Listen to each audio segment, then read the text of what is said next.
আসসালামু আলাইকুম দর্শক, আমার আজকের ভিডিওতে আমি দুই জেলার দুই ঐতিহ্যবাহী খাবারকে একসাথে করে রান্না করব।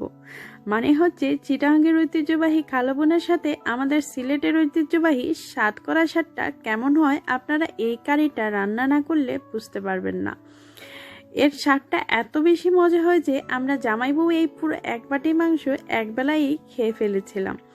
তো এই স্বাদটা বুঝতে হলে আপনাদেরকে এই রেসিপিটা আমি একবার হলেও ট্রাই করার রিকোয়েস্ট করব। আর কথা না বাড়িয়ে চলুন তাহলে দেখা যাক এই রেসিপিতে আমার কি কি লাগছে। প্রথমে আমি নিচ্ছি জয়ত্রী 1 চা চামচ, দারচিনি 2 টুকরা, জিরা 1 চা চামচ, ধনিয়া 1 চা চামচ, এলাচ 2টা, কালো গোলমরিচ কয়েকটা, লং 4-5টা, মৌরি 1 চা চামচ। এবার সবগুলো মশলা আমি একসাথে ভেজে নিয়ে তারপরে গুঁড়ো করে নিব। আর আপনাদের বাসায় যদি এই মশলাগুলো অলরেডি থেকে থাকে গুঁড়ো করা, তাহলে আপনারা সেগুলো ব্যবহার করতে পারবেন। আর যদি চান এইভাবে নিজে ঘরের মধ্যে মশলাটা বানিয়ে ব্যবহার করেন, তাহলে কারির স্বাদটা কিন্তু অনেকটা মজার আসবে। কারণ ফ্রেশ জিনিসের কিন্তু কোনো কিছুর সাথেই তুলনা হয় না।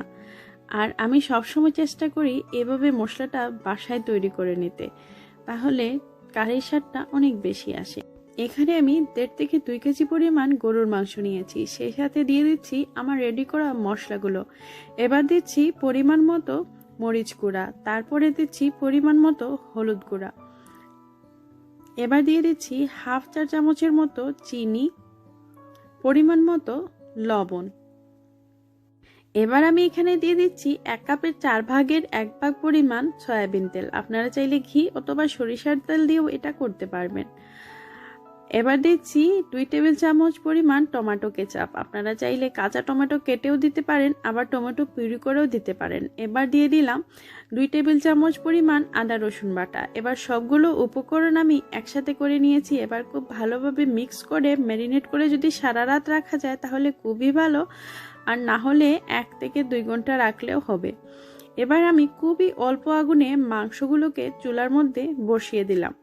আর এগুলোকে আমি ততক্ষণ পর্যন্ত কুক করব যতক্ষণ পর্যন্ত না এগুলা প্রায় 80% সিদ্ধ হয়ে গেছে।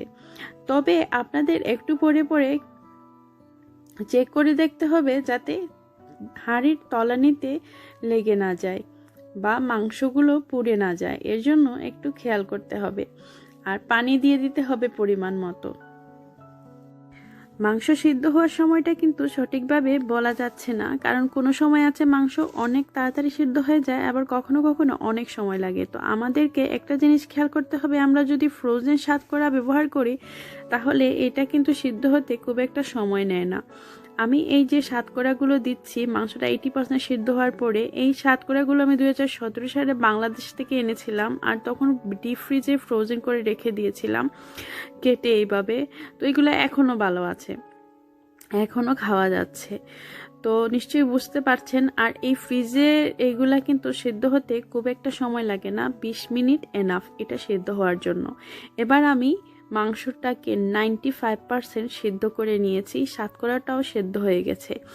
এবার আমি কি করব, অন্য একটা বোলের মধ্যে আবারও আমি তেল নিব 1/2 কাপ পরিমাণ। আপনারা চাইলে তেলও নিতে পারেন, সাথে ঘিও নিতে পারেন, দুইটাই নিতে পারেন। এবার আমি এর মধ্যে পেঁয়াজ দিয়ে দিচ্ছি, বড় সাইজের 2টা। আর পেঁয়াজগুলো সোনালি কালার হওয়া পর্যন্ত আমি এগুলোকে ভেজে নিব। পেঁয়াজগুলো ভেজে এইরকম কালার হওয়ার পরে এখানে আমি আগে থেকে সিদ্ধ করে নেওয়া মাংসগুলো ছেড়ে দিচ্ছি। এবার মাংসগুলোকে আমি 5 থেকে 7 মিনিটের মতো এই মশলার মধ্যে ভেজে নিব। আর খুবই আস্তে আস্তে নাড়তে হবে, কারণ মাংসগুলো কিন্তু প্রায় সেদ্ধ হয়ে আসছে। এবার আমি এখানে হাফ কাপ করে 1 কাপ পরিমাণ পানি অ্যাড করে নিচ্ছি।